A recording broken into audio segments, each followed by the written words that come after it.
कभी किसी को आदर के साथ मत देखो, कभी किसी को तिरस्कार के साथ मत देखो। सिर्फ जीवन को उसके असली रूप में देखना सीखें तो आप सहजता से अपने जीवन से गुजर जाएंगे।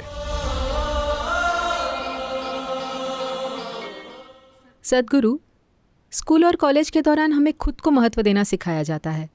खुद से प्यार, खुद पर विश्वास। ये खुद से प्यार क्या है? आपके स्कूल में ये क्या हो रहा है? समाज में आमतौर पर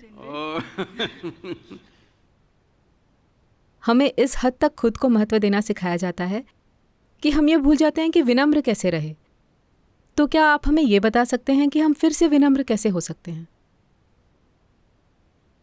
देखिए, विनम्र होने की कोई जरूरत नहीं है, न ही घमंडी होने की कोई जरूरत है। अब जब आप मुझसे ये सवाल पूछ रही हैं, चलिए मैं आपको बताता हूं। मेरी बेटी मेरे साथ सफर करती थी, मेरे साथ अकेले कार में, जब वो 3.5 महीने की थी। मैं कार में इस छोटी सी बच्ची को लेकर देश भर में घूमा तो वो कई लोगों के घरों में बड़ी हुई। मैंने एक नियम बनाया, क्योंकि हर कोई बड़ों के साथ ये समस्या है, जब वो किसी बच्चे को देखते हैं तो वे उस पर टूट पड़ते हैं। एक हिंसक जानवर की तरह वे कुछ न कुछ सिखाना चाहते हैं। ये इतना हर कोई 1 2 3 4 या ABCD या Mary had a little lamb सिखाना चाहता है। मैंने कहा, देखिए, मैं नहीं चाहता कि वो ABC 1 2 3 जाने, न ही मुझे इसकी परवाह है कि मेरी के पास एक लैम्प था या नहीं। तो कोई नहीं, एक नियम है कि आप उसके साथ खेल सकते हैं, कोई उन्हें कुछ सिखाएगा नहीं।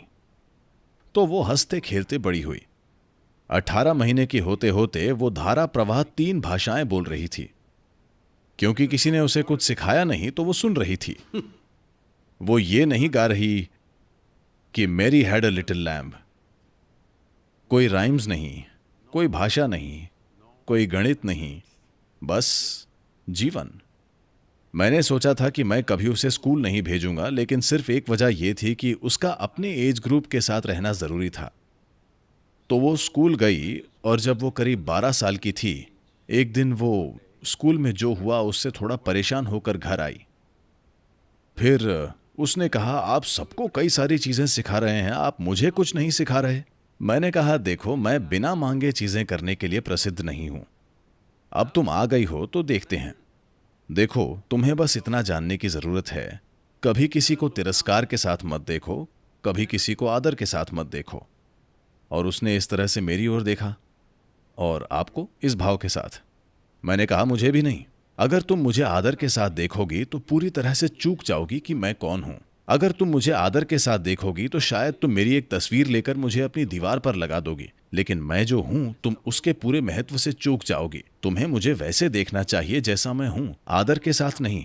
कभी किसी को आदर के साथ मत देखो, कभी किसी को तिरस्कार के साथ मत देखो। ये बहुत सरल लगता है, लेकिन इसे आजमा कर देखिए। अपने मन में आपने तय कर लिया है कि क्या अच्छा है, क्या बुरा है, क्या ऊंचा है, क्या नीचा है, क्या पुण्य है, क्या पाप है, क्या गंदगी है, क्या दौलत है। सब कुछ पहले से तय है। एक बार आप ये तय कर लेते हैं, फिर कोई रास्ता नहीं है। आप किसी को आदर या किसी को तिरस्कार के साथ नहीं देख सकते। जिसे आप बुरा समझते हैं उसे आप तिरस्कार से देखेंगे, जिसे आप अच्छा समझते हैं उसे आप आदर से देखेंगे। अगर आप इसे हटा दें और सिर्फ जीवन को उसके असली रूप में देखना सीखें तो आप सहजता से अपने जीवन से गुजर जाएंगे, बिना संघर्ष के। अभी समस्या यही है, आप कुछ लोगों को आदर के साथ देख रहे हैं, कुछ लोगों को तिरस्कार के साथ, और फिर उनके साथ विनम्र होने की कोशिश कर रहे हैं। विनम्र होने की कोई जरूरत नहीं है। हर किसी से उतनी ही कठोरता से बर्ताव कीजिए जैसा आप अपने साथ करते हैं। मतलब, अगर आप खुद से सख्ती कर रहे हो तो, अगर आप खुद को खुश रखते हैं तो दूसरों के साथ यही कीजिए। फिर आप थक जाएंगे, उसके बाद आप वैसे भी उनसे कठोर बर्ताव करेंगे।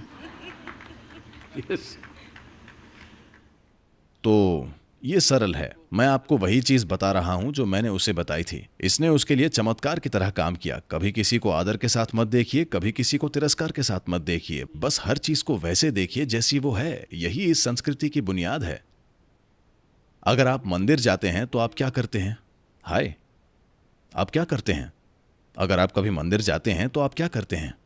नमस्कारम। अगर आप किसी पुरुष को देखते हैं तो क्या करते हैं? नमस्कारम। किसी महिला को देखते हैं तो क्या करते हैं? नमस्कारम। पेड़ को देखते हैं तो क्या करते हैं? नमस्कारम। आप एक पत्थर को देखते हैं, आप क्या करते हैं? नमस्कारम। एक गाय, सांप, गधा, बंदर, हर किसी को नमस्कारम। क्योंकि मूल रूप से इसका यही मतलब है। इसे वैराग्य कहते हैं। वैराग्य मतलब अपना जीवन त्याग कर कहीं और चले जाना वैराग्य नहीं है। ऐसी कोई जगह नहीं है जब तक कि आप उस शख्स के साथ नहीं जाते अंतरिक्ष में। मुझे लगता है वो आपको एक तरफ के टिकट के साथ भेजते हैं, वरना जाने के लिए कौन सी जगह है? आप जहां भी जाते हैं वहां भी जीवन ही है ना? तो वैराग्य का मतलब ये है। वैराग्य का शाब्दिक अर्थ है रंग से परे।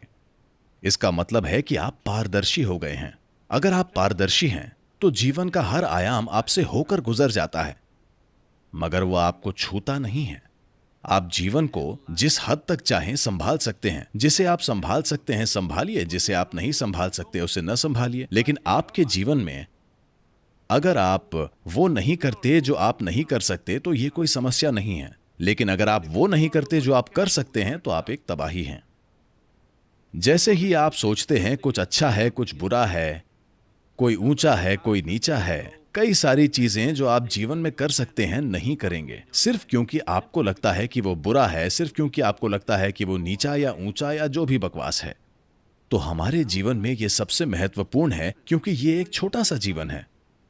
बहुत थोड़ा सा समय है मनुष्य की क्षमता के खिलने के लिए इस जीवन में। यहां अगर आप चुन रहे हैं कि क्या करना है और क्या नहीं करना है, नहीं, हर चीज जो आप कर सकते हैं वो होनी चाहिए। जो आप नहीं कर सकते वो नहीं होती, कोई बात नहीं।